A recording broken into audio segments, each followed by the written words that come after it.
The corner be indie, thy host be Jason, thy hair be styled for intention of seduction. The indie news be thine in nae more than 5 minutes' time. The lot was cast and then I drew, and fortune said it should be you. Be your heart indie this Valentine? Kicking off our show, we looked to the eShop for last week's updates. Both markets saw vastly different games appear on both the Wii U and 3DS. North America first saw Dolphin Up on the Wii U, a game that will remind fans of the Echo series of just how fun it was to play as a dolphin. This game, however, is much simpler. The goal is to perform as many tricks as you can and get a high score. Next there was Puzzle Monkeys, bringing some block-breaking fun. The game drops 2x2 blocks with different colors which you can rotate around the square. Your goal is to line up all the colors and break all the monkey blocks. If you need more puzzle challenges, there's Tri-Strip, which brings with it a retro flair. The game gives you triangle patterns which you need to lay in a grid to form squares. Aim for a high score within the time limit. Across the ocean, Europe got access to Frenchy Bird, the game that takes the Flappy Bird formula into 3D space. Joining it was the platformer Shantae and the Pirate's Curse for both the Wii U and the 3DS eShop. On the topic of the 3DS eShop, North America only received one title, which is Kami. As was shown last week, the game is about selecting colors to unfold patterns until there's only one color left on the screen. While not announced as a new game, worth mentioning is Renegade Kid's Moon Chronicles Episode 2, 3, and 4 were all released as DLC to the original game. Now onto some game updates, and we have a lot. Starting us off, we have Block Drop X Twisted Fusion, which confirmed a European release date of March 5th.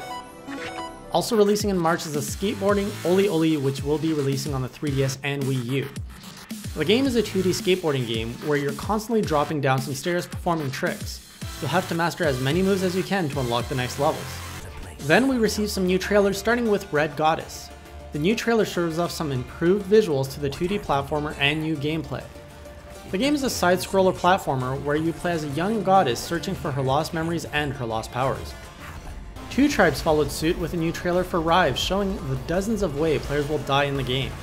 The game is looking much more intense and much harder than before.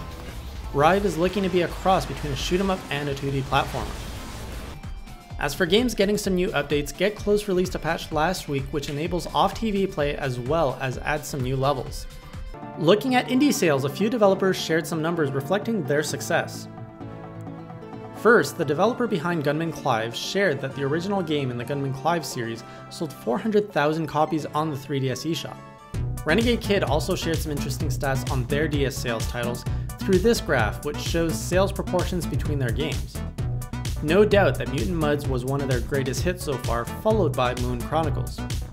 Lastly, for updates, we finally heard some news around Velocity Stream after nearly a year.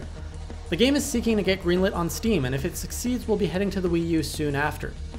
This title is a unique asymmetric racer in which one player controls the road paver and the rest race to catch up to it. The road paver must build a road so complicated that racers can't catch up to it, while the racers need to expertly navigate the random course to win. I have one Kickstarter for you guys to take a look at, titled Starr Mazer. This futuristic point-and-click adventure slash shoot-'em-up has recently added the 3DS and Wii U as stretch goals. The game is divided into episodes, which you play through in a different order depending on your decisions in previous episodes. The game is a space comedy with some fun and intense gameplay. On the last part of our show, we always take a look at any reviews from our Enthusiast crew. Last week we had two, starting with Jonathan reviewing uWordsmith. The game had Jonathan confused for a good bit at no fault of its own at first, but it didn't get much better as there was very little going for the game, aside from being a good idea, just poorly implemented. Sean had a go with Renegade Kid's episodic release of Moon Chronicles and had a blast.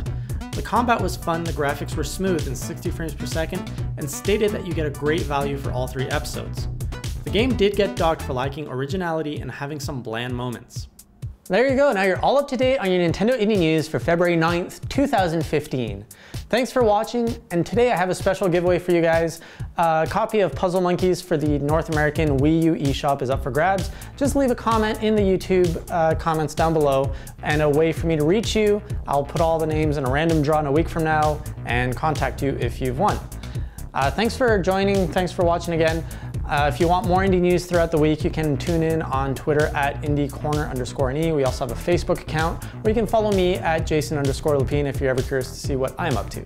I'll see you guys next week, and until then, keep on playing indie.